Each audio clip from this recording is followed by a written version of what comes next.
Hello my viewers, welcome back to the channel. About a video title, you know what this video is about. I have made three videos. Three videos in this one setting. You know, I always I make my videos, what the video title is about, you see somehow, some way the Steelers find a way to win. But when I make my videos, you know, I always do it like this. I don't like the reading thing, but I like to have like things like just in case I get like off track. So I always have things I want to talk about. I want to talk about Kenny Pickett. I want to talk about Broderick Jones. I want to talk about the pass rush, and I want to talk about Coach Tomlin and all the guys right there for the basketball one. I want to talk about this and that. So I always have the stuff kind of like panned out so we like, okay, so it can kind of keep it according to the show like that. And some of the stats too. So sometimes you might, most of the time I remember the stats, but just in case you want to get the specific number, you have it on there just to flash down and look back up at you guys. So if you ever see me looking down like this, I'm looking at the little to stay on topic like that. I have a little strip thing, but like, okay, like one of them right here said Kenny Pickett 6-1 in primetime games. I might want to mention that in the video. So I said, oh yeah, mention that in the video. But let's start off with somehow, in some way, the Steelers find a way to win. Find a way to win, find a way to do it. They just go out there and tough it out. The Steelers go out there and tough it out. They grit it out. They fight it out. They play hard on football. And just go out there and win it. Just go out there and win it every time. We see Coach Tomlin, when he preaches to his team, he tells them, hey, 60-minute game, 60-minute game. 60-minute game. He used to say, it's a catchphrase he used to say. He used to say, just don't kill us. Yeah, just don't kill us. Like, you can make mistakes. A punt is not killing us. Interception, that is killing us. So just go out there, you know, and just don't kill us. I think he said that to Duck Hodges and Mason Rudolph, I think one time in 2020. So, and Coach Tomlin, I love his coaching style, being able to bring the best out of his players. And a lot of the guys love playing for him because of that reason. Like T.J. Watt mentioned, he said he loved playing with Coach Tomlin because Coach Tomlin just knows the right thing to say and just knows what to do in the right position to put you in. Just like Broderick Jones, we put him in at right tackle. He was like, okay, I'll play right tackle. He said he didn't question to see what happened. And you see the success it had. The rushing attack had 166 rushing yards, which is going to get to my first point of this right here video, which is Broderick Jones out there. We got to find a way to keep Broderick Jones out there, whether it's the right tackle, left tackle, I don't care what he play out there. As long as he out there playing, because this man shows you why we traded up in the draft to get him, because he plays at a different level. He's able to clean up at the first level and then get to the next level to create more lanes for the rushing attack. We see Najee Harris had some of his best stuff, you know, this past game with Broderick Jones being the guy. Najee Harris getting the carries and Jalen Warren as well, especially that one play, Broderick Jones, one guy got through to the center and Broderick Jones just cleaned him up. And then Jalen Warren spent off of Broderick Jones and reversed to the other side and made a big-time play. And we've seen when he ran to that side. So the Steelers were running the ball to that side a lot and running the ball, trying to just find a way to like, hey, we're going to run to Broderick Jones' side. Get on Broderick Jones' side. Keep going to his side. Keep going to his side because he's playing a good level. Then having Darnell Washington out there too as well, who's been a good blocker as well. I hope he get using the passing game a lot more too. He had a catch last game for a first down as well. He had 2 catches in his career. I think he's 2 for 20, but both of them for first downs though. So hopefully they start using him a little bit more. But his blocking is amazing too. And we just got to find a way to just get the rushing game going like we did last game. 166 rushing yards is a great way to start and hopefully continue to kind of build upon that. But Broderick Jones is a beast. He's an absolute beast, and hopefully continue to utilize him. Another guy who we drafted who's a beast too is Joey Porter Jr. Joey Porter Jr. on 53 snaps last game. He lined up, I believe it said 24 times on 36 routes that DeAndre Hopkins ran. And DeAndre Hopkins caught 1 ball for 17 yards on him. He had a pass deflection as well. He had a few tackles as well too. Now, of course, we know people gonna say the penalties. We knew this coming into like the season that he's gonna be. We've seen in college at Penn State. He was handsy. He gonna get a little handsy like that. But I'd rather have somebody get handsy and then somebody getting beat down the field and let somebody catch anything. You're not gonna, even if I foul you, you're not gonna catch a ball. You're not gonna get used to and get a rhythm at all of catching the ball. I know he had a face mask penalty. Got to keep the hands low on the waist, and he had the holding penalty and legal touching penalty as well, like that. Now one of the ones at the end of the game, they showed a replay. Nothing happened on that play, so I don't know why they called that one. But Joe Porter Jr., he can get a little handsy at times, but I'd rather have a cornerback who's physical, who gets handsy. I think might have some penalties than a guy who's getting beat on the sideline because he's scared to lay a hand on the guy. So Joey Porter Jr., hey, he's very good in my opinion. He's getting better and better, and once he start learning when to place his hands and when to do stuff, you know, most cornerbacks we see them they'd be like, they had their hands kind of like in a stance like this. They had a stance with his wide grip. Joey Porter Jr. had his hands kind of like forward like that. And cornerback technique, because it's kind of like when you like boxing, you boxing the guy, or you like in the MMA octagon, and you're not gonna have your hands to your side like that. You're gonna have your hands up because this guy's coming at me. So I'm gonna have my hands up. So I'm gonna place the hand on his chest, put the hand right here, mix and match it here and there, and just kind of like find a way to like make him run a route I want him to run. Just like we seen in that sideline play with Burks. Hopefully Burks is good too as well. But you see how Leo Wallace did on that side where he made him run the route and kind of like forced him out and kind of used this out of bounds line as well to like as his advantage as like his partner on the field. And we seen JPJ against J.J. Hawkins. He kind of had him step for step, strapped up right there, made him run the route that he wanted him to run like that and try to force it. And J.J. Hawkins can get handsy too. He be pulling on jersey. Remember that play he had on Joe Hayden? We caught in the end zone. We played the Texans a few years ago. I think it was on Christmas Eve or something. That's when he had Ben and Le'Veon Bell and stuff.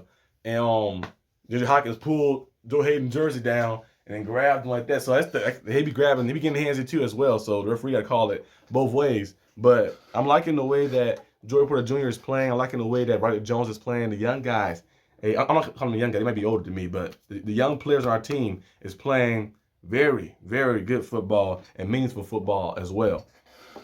Another thing too that I like is the Steelers pass rush. The Steelers pass rush is playing at a high level, a very great level. Alex Highsmith, like I mentioned, every time I talk about him, I can mention just like his ability of improving every season. Like, it's crazy. Like, usually you see guys, you be like, okay, this is going to be their ceiling right here. It's going to be right here. But so especially guys like Alex Highsmith, he don't get the credit that he deserves either, or the credit that he earned, I should say. He go out there and just play amazing football, but every year he got better. His rookie season, 2 sacks. Next season, he had 5 sacks. Season after that, 14 sacks. 5 forced fumbles, which tied first in the NFL. And then this year, I don't know how many sacks he had. I think he had like 6 or 7 sacks, but they're so meaningful sacks. He had some strip sacks. He had 2 strip sacks that was game changing. He had a pick 6. He had some forced fumbles. He made the big time, like in those situations where like you just do or die. Just like in the fourth quarter against the Titans on that one drive, he made a big time sack. He just make the sacks in the big time moments like that. So like his plays coming at big time is like, okay, he gets some pressures in. He get in there and he'll pressure the guys, and other guys get in there, get sacks as well. And having him and TJ Watt, it just makes it unstoppable force out there. And he signed a contract extension. TJ Watt got a contract extension as well, so those guys will be around for a while. But like it's just like the way he like able to pressure and get in, the spin move, and is able to make plays happen, bull rushing guys in. And then you see in the fourth quarter, he might not have the same instant, like his numbers might be like he have a few pressures.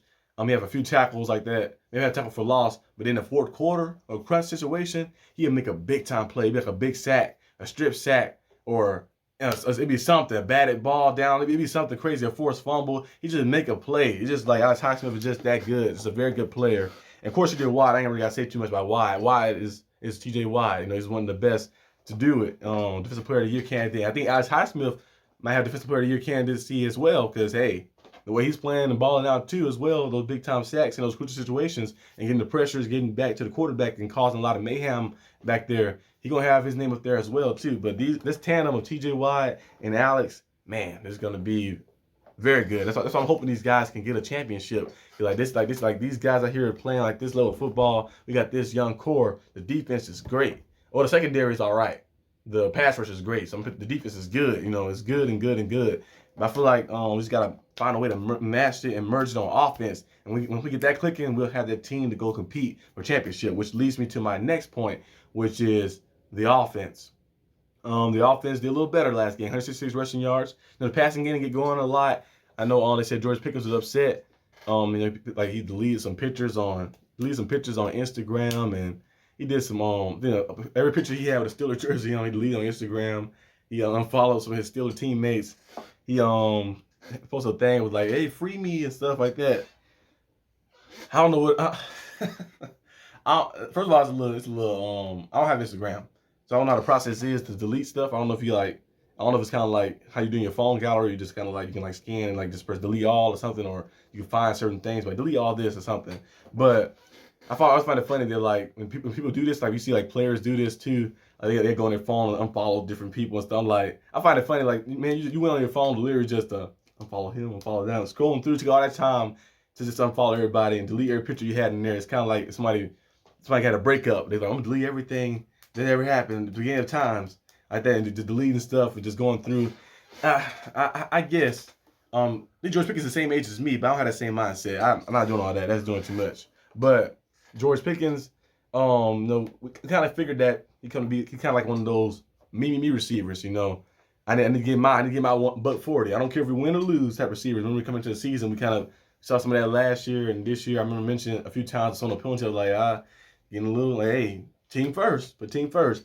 He he's very talented. Don't get me wrong, he's very talented. I don't think he's anything too crazy to blow up over though, but he's very talented. Yeah, now he did have opportunity. I know Kenny Pickett not playing the best football. I'm not saying Kenny Pickett is Patrick Mahomes or anything. He's not playing the best football, but Kenny Pickett did give him opportunity in the end zone. George Pickens, he hit a Superman lunge and got his foot out of bounds. He dropped the pass too, and he also fumbled the ball in the game as well too. So George Pickens, he had opportunities. He missed on some opportunities. Kenny Pickett missed some throws that crossed a route to him in the middle and missed him another play to look his way. But besides that, he has to have opportunity. He had opportunity to score a touchdown to put the Steelers up on that one drive too as well, but he just didn't get his feet in. He didn't get his foot in like right there. But the Steelers find a way to always find some receivers who are just, I want to say diva, but receivers who just like the me receivers. I don't really find these guys. Don't get me wrong, George Pickens is talented. I like George Pickens.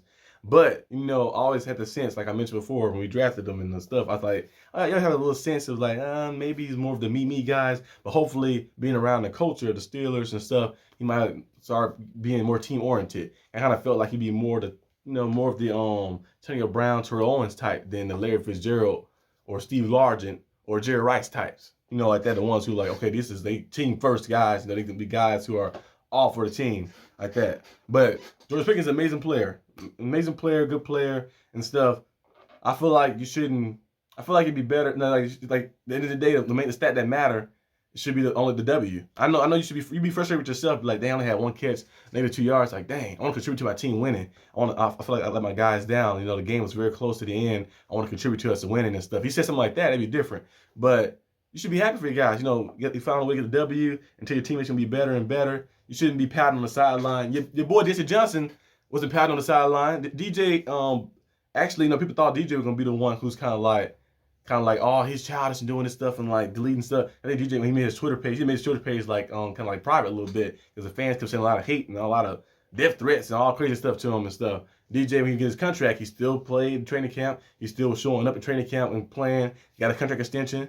And then he didn't score touchdowns since Big Ben played. Big Ben hadn't played since 2022. I think DJ got a touchdown in the playoffs against the Chiefs last year in 2022. When Big Ben played. That's the last time that DJ Johnson caught a touchdown. You see him pouting. You see him like on the sideline throwing helmets or doing anything crazy and stuff.